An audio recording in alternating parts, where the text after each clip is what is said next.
Salut tout le monde, aujourd'hui on se retrouve pour une nouvelle vidéo. On va faire un top 21 des mangas de sport. Pourquoi 21? Parce que j'ai regardé un peu une longue liste de mangas de sport sur le site Manga News et il y en a 21 qui sont ressortis du lot pour ma part, que j'ai vraiment eu envie de lire. Donc du coup je vais vous les présenter.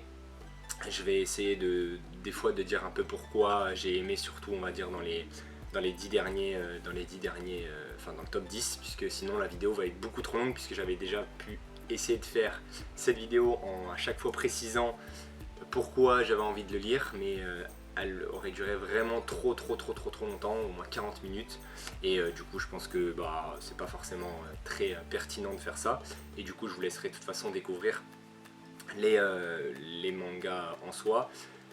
J'ai voulu faire ce top parce que à un moment je me suis dit que j'allais acheter que des mangas de sport parce que j'adore le sport, je kiffe ça, mais au final j'aime beaucoup d'autres choses, donc je peux pas pas ricantonner, mais me cantonner, blague de merde, à un seul genre de manga. Donc du coup c'est pour ça que je fais ce petit top. En plus on va dire que c'est la rentrée, les gens ont besoin peut-être de reprendre un sport, ou peut-être même de découvrir un sport, donc peut-être qu'à travers cette vidéo il y en a qui vont découvrir certains sports, ça m'étonnerait beaucoup, mais bon on sait jamais. Et du coup voilà, je vais commencer tout de suite, j'ai trop parlé pour cette intro, donc c'est parti.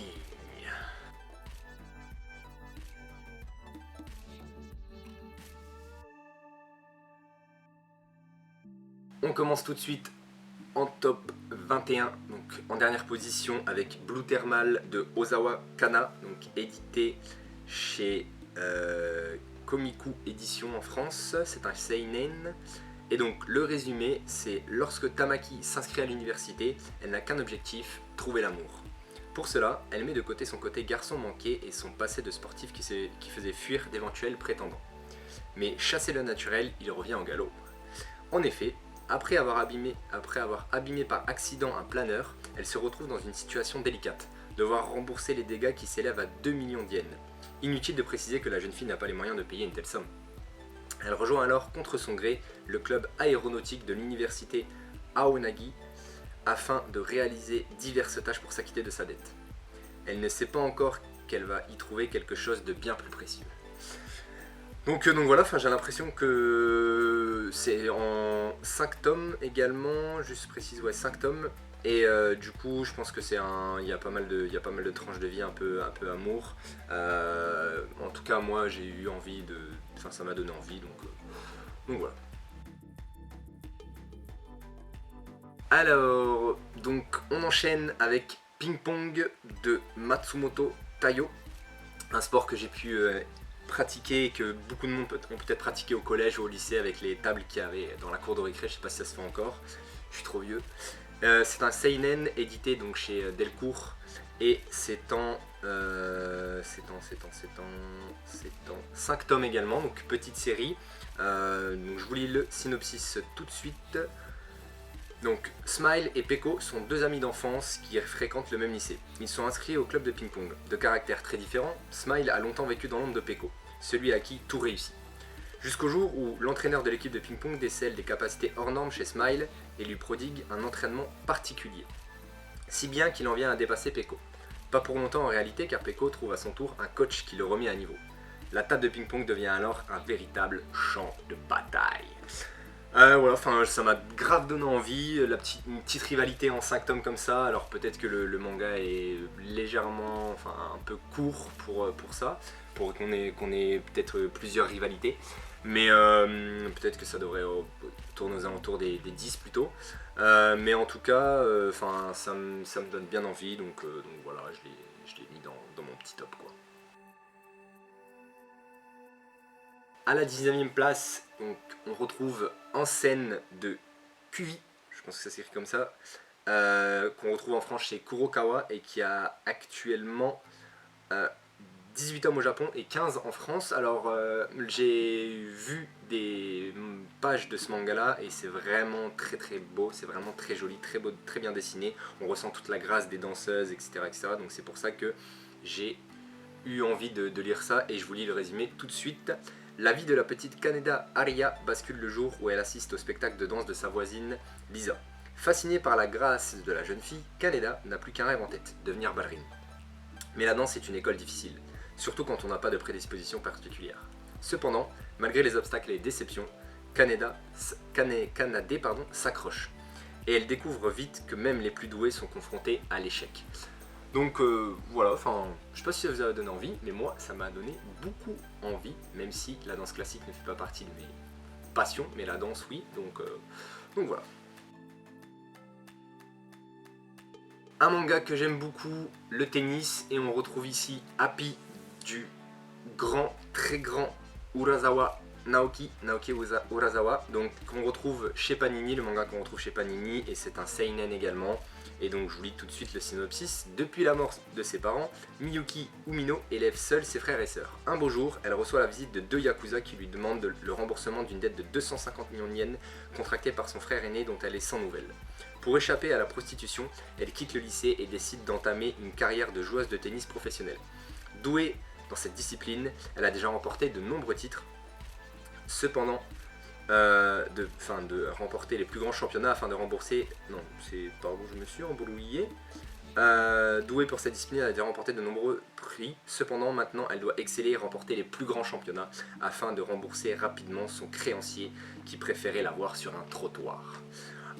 Donc ça, je pense que ça doit être grave bon. En plus, on connaît Urasawa. Enfin, pour ceux qui ne connaissent pas, Urasawa, c'est un très grand auteur avec un coup de crayon vraiment très particulier qui fait ressentir très bien les émotions de ses personnages.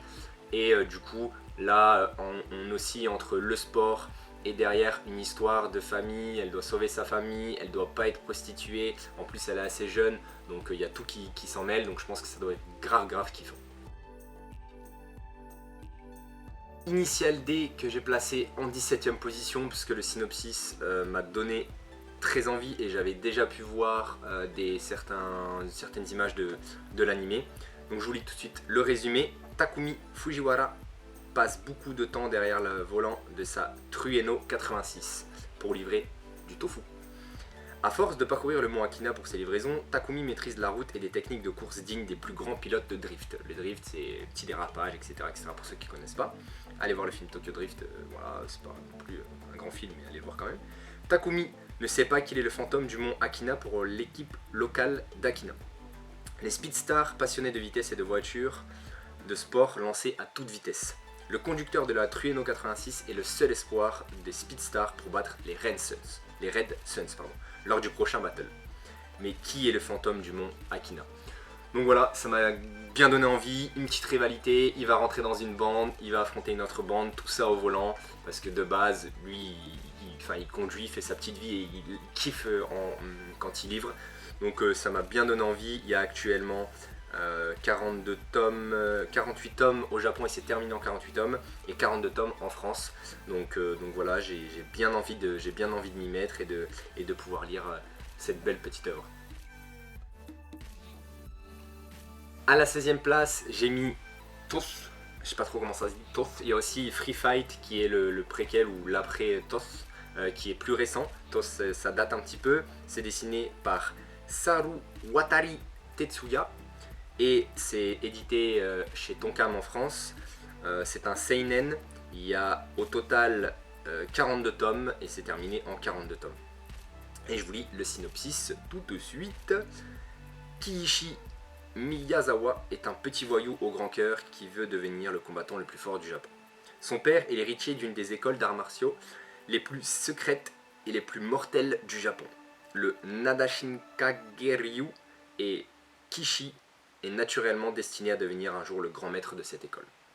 Soutenu et entraîné sévèrement mais justement par son père, il va affronter de nombreux adversaires grâce à certaines techniques interdites de la fameuse école de l'ombre. Donc voilà, j'avais vu certaines images, le dessin n'est pas forcément fou, mais après ça évolue assez bien, ça a commencé en 94, donc comme je vous l'ai dit, ça date un petit peu, mais c'est quelque chose que j'avais vu il y a bien longtemps, je l'avais mis à mes envies assez directement, j'ai failli l'acheter une fois, mais je me suis dit non, mais c'est pas ça que je vais acheter en premier, mais c'est plutôt, je pense que c'est vraiment pas mal, donc voilà. J'ai mis Coq de combat À la 15e place, c'est un manga que je n'avais jamais entendu forcément parler, et en regardant la liste de manga news, je suis tombé dessus. C'est en 34 tomes au total. C'est écrit... calme-toi mon ami, calme-toi. C'est écrit par Tanaka Akio et c'est scénarisé par Hashimoto Iso. Et on retrouve ça encore chez Delcourt Tonkam. C'est un seinen et je vous lis le résumé tout de suite. Donc Ryo Narushima a 16 ans lorsqu'il poignarde ses parents. Désormais incarcéré dans une prison pour mineurs où la violence fait loi, il est la cible de tous. Déjà le mec il part pas très bien, il poignarde ses parents, c'est pas trop pourquoi mais c'est chelou. Mais la rencontre avec un étrange prisonnier, un homme radical condamné pour avoir tenté d'assassiner un premier ministre, lui enseignera le plus dur des karatés. Qui lui en redonnera enfin un sens à sa vie et fera de lui un vrai coq de combat. Donc moi j'aime beaucoup tout ce qui est sport de combat, c'est pour ça que j'ai mis juste avant. Et là du coup on a coq de combat en 34 tomes, les couvertures, c'est ce qui m'a donné le plus envie de les lire. Je vais essayer de vous les faire défiler rapidement. Et voilà, donc allez les voir et allez découvrir le manga. À la 14e place, j'ai mis une petite œuvre en 6 petits tomes qui parle également de karaté. Enfin, c'est pas exactement du karaté, c'est dessiné et écrit par Tomo Taketomi et on retrouve ça chez Kana. C'est également un seinen et je voulais le résumer tout de suite. La violence a brisé la famille Masaki et a conduit la mère en prison. Décidément, c'est un peu les mêmes chemins. C'est donc seul et marqué à vie que cohabitent Umeo et sa sœur aînée Machiko. Élève bagarreur, Umeo est assez mal dans sa peau. Un jour, alors qu'il entrouvre la porte du gymnase de son collège, il tombe sur un entraînement d'aïkido. Fasciné, il imagine que cet art martial japonais pourrait le rendre plus fort que tout le monde. Il fera ainsi la connaissance du professeur Daniel, grand aïkidoka, devant l'éternel, qui l'invitera à canaliser sa colère et à chercher sa voie. Mais pourra-t-il sortir de la spirale de la violence ? Voilà, enfin j'avais vu ça aussi pareil il y a un petit moment, je voulais l'acheter parce que c'était court, c'était en 6 tomes et la couverture du tome 1 avec le protagoniste dessus qui est vraiment prêt à se battre, ça m'a grave donné envie et donc voilà, je l'ai mis en 14e place parce qu'il y a d'autres pépites qui arrivent juste après. Yawara que j'ai placé en 13e place, un manga du très grand encore Naoki Urasawa qui s'est terminé en 20 tomes et qui est édité chez Kana. C'est un seinen également et donc je voulais le résumer tout de suite. Depuis toute petite, Yawara Inokuma a été entraînée par son grand-père Jigoro Inokuma, un champion de judo qui voit en elle une future star de la discipline. Mais contrairement aux attentes de son aïeul, la jeune fille ne rêve que de mode, d'amour, d'idole. Bref, elle n'aspire qu'à une vie d'adolescente ordinaire, loin des entraînements et des compétitions. Mais c'est sans compter son talent inné pour le judo que son entourage ne lui permettra pas d'oublier. Donc je sais que c'est un gros kiff, je sais que c'est limite une des séries qui a révélé Urasawa, mais c'est un très bon manga et j'ai bien envie de le lire puisque toutes les œuvres de Urasawa j'ai envie de les lire parce que je pense que c'est des petites pépites. Donc voilà, si ça vous donne envie, n'hésitez pas. Là on va enchaîner avec un autre auteur de renom, Takehiko Inoue et Real. Donc Real qui est édité en France chez Kana, c'est un seinen, ça parle d'handisport. Et donc je vous lis le résumé qui est très long.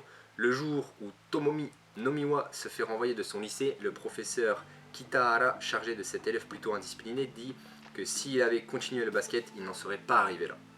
Seulement, Nomiwa a eu un accident de moto quelques jours plus tôt et la jeune fille qu'il avait draguée et qu'il transportait se déplace maintenant en fauteuil roulant.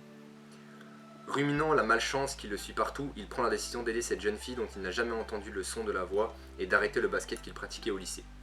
Mais lors d'une promenade avec cette fille, Natsumi, il rencontre un garçon en fauteuil roulant qui s'entraîne au basket. Sa passion ressurgit alors et il décide d'échanger quelques balles avec lui. Il finit par faire un duel en étant lui aussi dans un fauteuil tant il est impressionné par le niveau d'un garçon qui fait à peine la moitié de sa taille. Nomiwa se retrouve alors de plus en plus attiré par le handi-basket et par son nouvel ami Kiyoharu Togawa. Peu de temps après, Nomiwa apprend qu'un de ses meilleurs amis du lycée, Masaki, qui joue dans l'équipe du lycée, vient de se faire renvoyer par le lycée.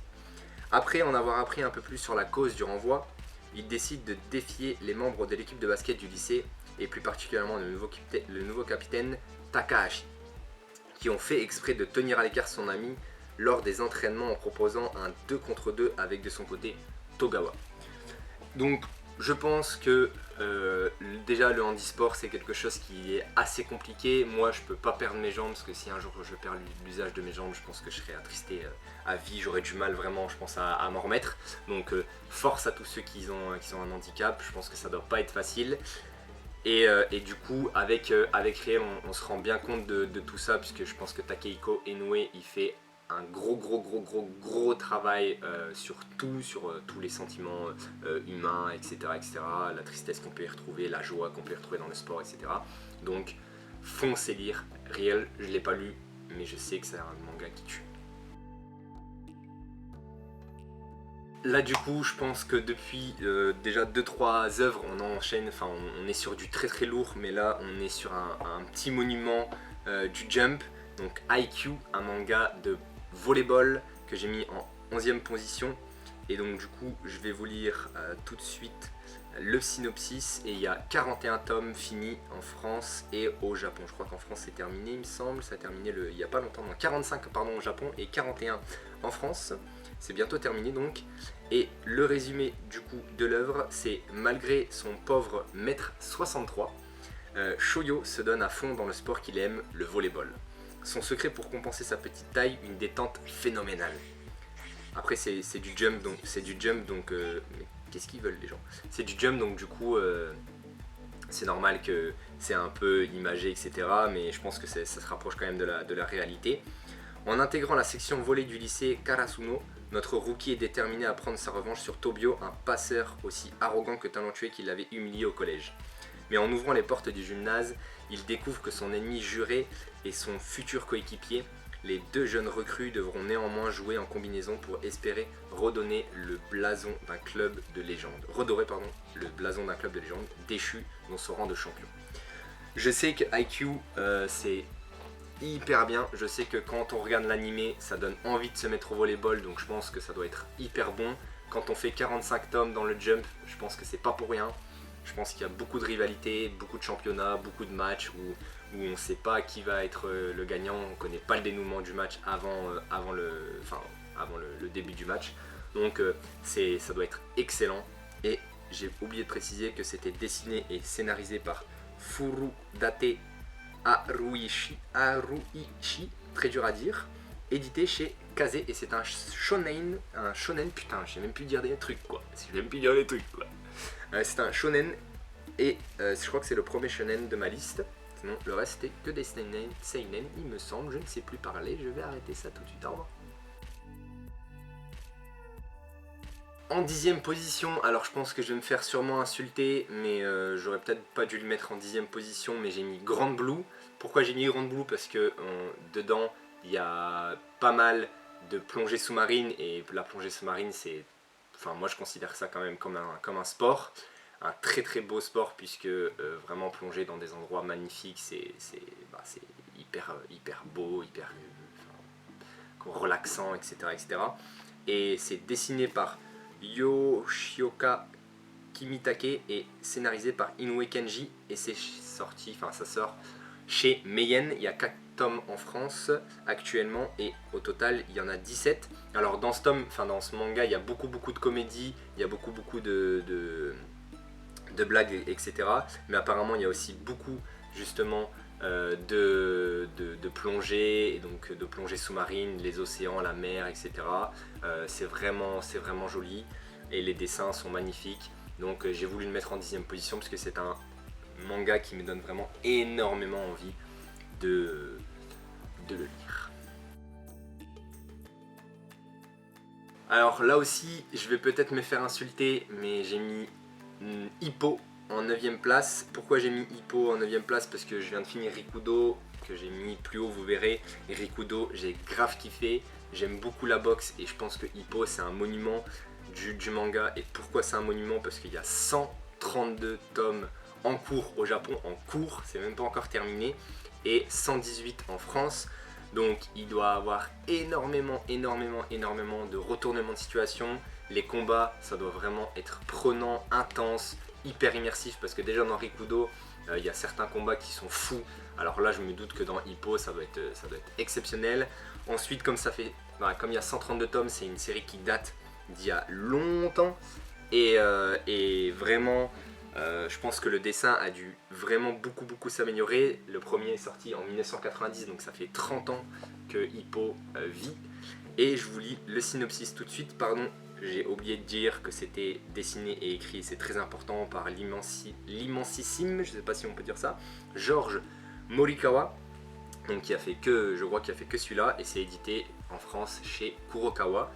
Je vous lis le synopsis tout de suite. Hippo Makunushi est un jeune lycéen naïf, timide, à l'air faible, pas vraiment intégré au reste de sa classe. De plus, il est persécuté par une bande de voyous qui le tabassent régulièrement à la sortie du lycée sous le prétexte qu'il sent le ver de terre. En effet, Hippo est aussi un brave garçon, et son père étant mort alors qu'il était encore jeune, il aide sa mère après les cours dans son travail de capitaine de bateau de pêche, lui laissant ainsi peu de temps pour véritablement socialiser avec ses camarades ou faire des activités après les cours. Alors qu'il se faisait à nouveau frapper par la clique, un homme intervient et met en fuite les Yankees, simplement en faisant une démonstration de sa force. Il s'agit de Mamoru Takamura, un grand espoir de la boxe professionnelle. Par cette rencontre, la vie du jeune Hippo en sera transformée à jamais. Donc le synopsis déjà me donne véritablement envie de lire l'œuvre. Moi je trouve que la boxe j'aurais vraiment voulu en faire, mais j'en ai pas fait parce que j'ai pas fait de sport de combat dans tous les cas parce que j'ai pas voulu m'abîmer. J'ai eu trop peur que j'ai un œil là, donc j'ai jamais tenté, mais j'aurais trop aimé. Et la boxe j'aime vraiment beaucoup. Les duels comme ça où c'est faut se donner corps et âme pour vaincre son adversaire, je trouve ça vraiment très courageux et très beau vraiment dans ce sport, même si faut être un peu fou pour pouvoir faire ça, mais si c'est notre passion, c'est comme ça. Vraiment, Hippo, foncez lire, même si là, même moi je sais pas si je le lirai un jour parce que choper les 118 tomes déjà maintenant ça coûtera un bras, alors quand ça finira, je sais pas déjà quand, mais après c'est sûr que dans la Mangatech ça va faire hyper beau. Mais ouais, du coup il faut que je réussisse à le lire, ça doit être vraiment magnifique. À la 8ème place, j'ai mis Rookies. Alors là aussi pareil, c'est peut-être pas forcément manga de sport, j'ai pas lu mais apparemment oui. Et donc c'est aussi un shonen écrit et dessiné par Morita Masanori, et c'est édité chez Tonkam. Ça a été stoppé parce que je sais pas si ça s'est bien vendu à l'époque, mais ça va sûrement ressortir. 24 tomes terminés au Japon, 24 en France, donc non, il y a la totalité. Et donc du coup, je vous lis le synopsis. Koichi Kawato est un enseignant débordant d'idéaux. Il se bat, au propre comme au figuré, pour remettre ses élèves les plus turbulents sur le droit chemin. Tout d'abord, raillé par une bande de voyous, il va peu à peu gagner leur confiance et les mener vers la rédemption par le sport. Baseball, code de l'honneur et baston dantesque sont les maîtres mots d'une série jubilatoire. Donc ça m'a... Au début j'ai fait ouais, j'en avais déjà entendu parler, mais j'en avais plus déjà entendu parler comme un Furio, donc du coup le Furio c'est tout ce qui est bagarre de rue, baston, des petits voyous, etc. Et là ça mélange le sport et du coup la bagarre, la castagne comme j'aime à le dire, et du coup ça m'a grave donné envie, les couvertures donnent vraiment très envie, donc j'espère pouvoir le lire un jour, vraiment. Rookies, voilà, en 8ème place. Alors là je vais aussi également me faire insulter, de toute façon je m'en fous, c'est mon top. Pourquoi je l'ai mis en 7ème position? Parce que le football c'est mon sport préféré, je pense. En ce moment en plus j'ai grave envie de faire du foot, donc peut-être que j'ai cette nostalgie de ne pas pouvoir en faire. Et du coup je l'ai mis en 7ème place, Aoashi 7ème. J'ai fait une vidéo dessus, donc allez la checker. J'ai pas besoin d'en dire plus, c'est sorti chez Mangetsu. Il y a 4 tomes actuellement, ils sont juste derrière, donc voilà, allez lire, je pense que c'est une grosse pépite parce que moi j'ai lu jusqu'au tome 6 et j'ai grave kiffé, donc je le mets en 7ème place. En 6ème place, j'ai mis Ascension, donc Ascension de Sakamoto Shinichi Sakamoto, qu'on retrouve donc chez Delcourt. Au total il y a 14 tomes si je dis pas de bêtises, puisque je le veux absolument ce manga. 17 tomes pardon, 17 tomes, je le veux absolument parce que les dessins de Sakamoto sont, enfin de Shinichi Sakamoto sont magnifiques, magnifiques, magnifiques, magnifiques. Et donc du coup Ascension, ça parle d'escalade. L'escalade c'est un sport. Il n'y avait pas, il n'était pas dans la liste de manga news, mais comme je le sais, enfin comme je le veux, je sais que c'est grave kiffant, grave prenant. Je vous lis quand même le synopsis tout de suite. Hop là, le synopsis, c'est parti. Du souffle, il en faudra pour suivre ce récit à la fois haletant et contemplatif, qui place les lecteurs au contact rugueux de la montagne sur le chemin ouvert par Buntaro Mori. Ce lycéen ombrageux et solitaire n'a jamais cherché à s'intégrer à la société. Mais au détour d'un défi lancé par un camarade de classe fan d'escalade, il entreprend la périlleuse ascension d'un bâtiment scolaire. En atteignant le toit, il se sent réellement vivant pour la première fois de sa vie, jusqu'ici rongé par l'ennui. La découverte de l'alpinisme a ensuite lui révéler un talent inné et lui faire découvrir une incroyable sensation de plénitude qui agit comme une drogue. Donc, le synopsis donne envie, le dessin donne envie. Allez lire si vous pouvez Ascension. Ceux qui l'ont lu, dites-moi dans les commentaires ce que vous en avez pensé, mais je pense que c'est une dinguerie, donc il mérite amplement sa 5ème place. Là, il n'y a pas de je vais me faire insulter, il n'y a rien du tout. C'est Ascension en 5ème place.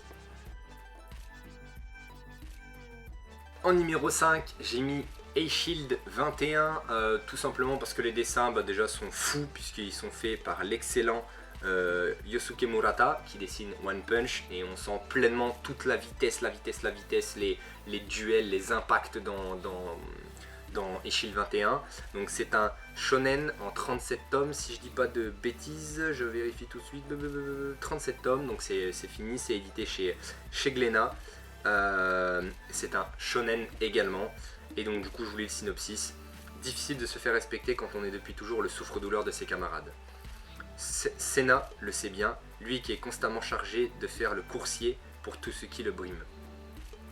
Pour cette rentrée scolaire, Senna veut tourner la page et se décide à rentrer dans un club. Malheureusement pour lui, il croise le chemin de Hiruma, le responsable du club de football américain, un être psychotique prêt à toutes les combines pour faire rentrer des joueurs dans son club. Lorsqu'il découvre que Senna est doté d'un jeu de jambes hors du commun, il décide de jeter son dévolu sur le pauvre garçon. Et ils n'ont pas intérêt à tarder de recruter les 11 autres joueurs manquants pour former une équipe, car le début du championnat interdit ses débuts dans 24 heures. Et donc 37 tomes, pareil, un monument du jump. Donc quand on est dans le jump, comme je disais avec IQ, c'est que c'est un très bon manga. Après c'est shonen, donc ça se prend pas forcément peut-être au sérieux. Honnêtement je sais pas, j'ai pas lu donc je peux pas juger, mais moi j'ai vu les dessins et ça m'a trop donné envie. Le football américain, j'aime beaucoup ça, c'est vraiment du spectacle. Donc j'étais obligé de mettre A-Shield 21 en 5ème place. En revanche, là je vais sûrement aussi me faire insulter, mais comme je le disais juste pour Aohashi, c'est la même chose. En 4ème position, j'ai mis Blue Lock. Ouais, j'ai des bugs parfois, c'est grave. Bref, Blue Lock, j'en ai fait aussi une vidéo justement dessus avec Aohashi, donc c'est pareil. Allez la voir. Blue Lock, moi j'aime énormément, j'aime beaucoup Blue Lock. Je lis les scans, donc au Japon il y a 12 tomes, 15 tomes, et en France il y en a 3, ils sont aussi derrière. Et c'est trop bien, c'est une dinguerie Blue Lock, c'est trop bien. Surtout si vous le lisez, ne vous dites pas que c'est trop bien, partez juste avec l'idée que c'est un manga de football un peu dans le style Battle Royale où c'est chacun pour sa peau, chacun pour son cul, et que à la moindre erreur t'es éliminé, tu peux pas de limite. En fait c'est comme si tu faisais une détection de football où tu avais 300 personnes, et moi quand j'étais petit j'avais déjà fait ça, et à la moindre connerie et au moindre moment où t'es plus faible, tu dégages. Donc c'est grave prenant, grave kiffant. Blue Lock 4ème. En 3ème position sur le podium, donc un manga de boxe avec Ashita no Joe. Là pareil, j'ai jamais lu, mais je sais qu'apparemment c'est une dinguerie, et que du coup j'ai bien envie de le lire, puisque comme je vous l'ai dit, j'ai fini Rikudo, j'ai trop envie de lire vraiment Ashita. Ça date également puisque ça a été dessiné en 1968, donc c'est vraiment très vieux, mais le style est très très bon et ça a été dessiné par Tetsuya Shiba et scénarisé par Takamori Asao et c'est édité en France chez Glénat. Folie, je vous lis le synopsis quand même. Donc le synopsis: Jo Yabuki est un enfant de la rue, un orphelin bagarreur qui est régulièrement en conflit avec les autorités. À peine arrive-t-il dans un bidonville que ses frasques éveillent la curiosité et l'intérêt de Danpei, un ancien boxeur devenu alcoolique.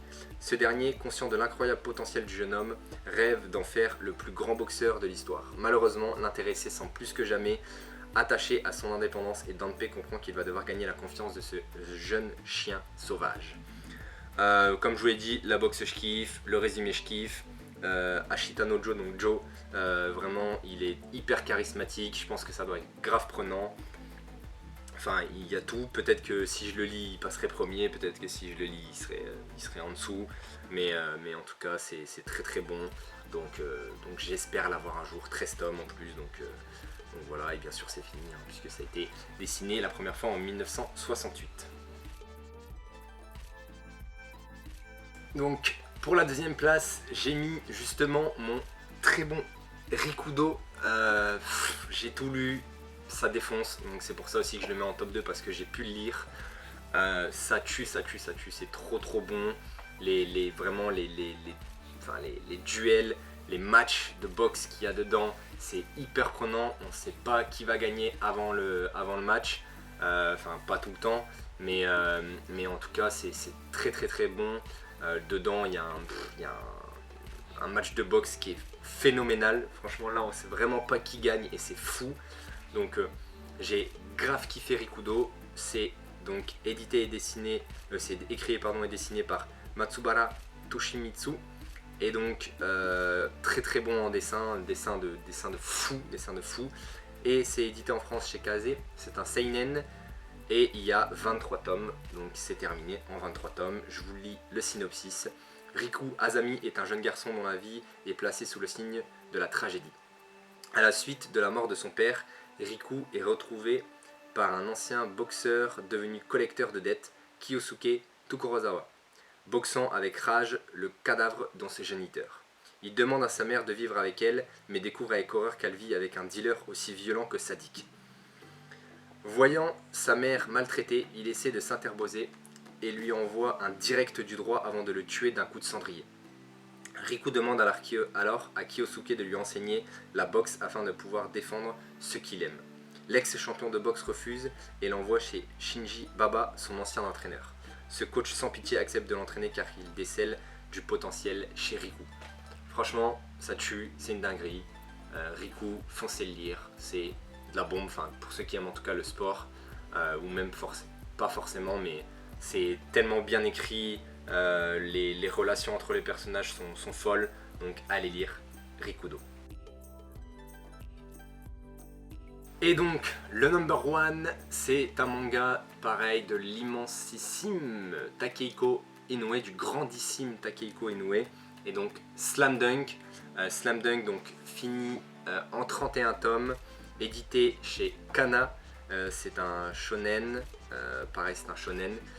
Et donc du coup je vous lis le résumé. D'un côté, Anamichi Sakuragi, un grand rouquin, voyou, rebelle à ses heures et dont la principale caractéristique est d'être malheureux en amour. De l'autre, la jolie Haruko, très grande fan de basket, dont Anamichi tombe éperdument amoureux. Il n'en faut pas plus à notre héros pour se jeter corps perdu dans ce sport dont il ne connaît absolument rien. Mais un amour n'est pas forcément réciproque. C'est ce que Anamichi va d'abord découvrir et c'est ce qui va ensuite le motiver à donner le meilleur de lui-même. Et donc le basket, je kiffe également, je regarde beaucoup la NBA. La NBA c'est le championnat de sport aux États-Unis pour ceux qui ne connaissent pas. Et la NBA, je kiffe, j'aime beaucoup ça, il y a beaucoup de spectacles. On s'ennuie pas trop, puisque des fois j'ai vu des matchs où quand même on se faisait chier, mais la plupart du temps c'est quand même pas mal de spectacles. Enfin, j'aime beaucoup ça, et en plus c'est dessiné par, comme je vous l'ai dit, Inoue, et je sais que au niveau des dessins, on ressent beaucoup toute la sueur des personnages, on ressent beaucoup justement la puissance qu'on doit mettre, enfin, l'envie de gagner, etc., etc. Et donc ça se ressent parfaitement dans ce manga là. J'ai pas pu lire, mais comme je vous l'ai dit, j'ai vu beaucoup de pages de cette œuvre et c'est vraiment magnifique. Donc je pense que l'histoire est très bien ficelée, très bien écrite. C'est prenant, ça doit sûrement être prenant, donc j'étais obligé de mettre Slam Dunk en numéro 1, même si je n'ai pas lu. Et donc j'espère pouvoir un jour vous refaire cette petite liste, mais en ayant lu beaucoup de mangas de sport. Je pense que ça devrait arriver dans très longtemps et ça se trouve ma chaîne sera éclatée, morte, finito. Mais du coup voilà, j'ai fini pour mon petit top. Donc j'espère que ça vous a plu. Dites-moi si vous avez découvert des œuvres à travers ce top 21. Et donc moi j'ai pris grave du plaisir en tout cas à faire ce top là. J'espère que ça vous a plu.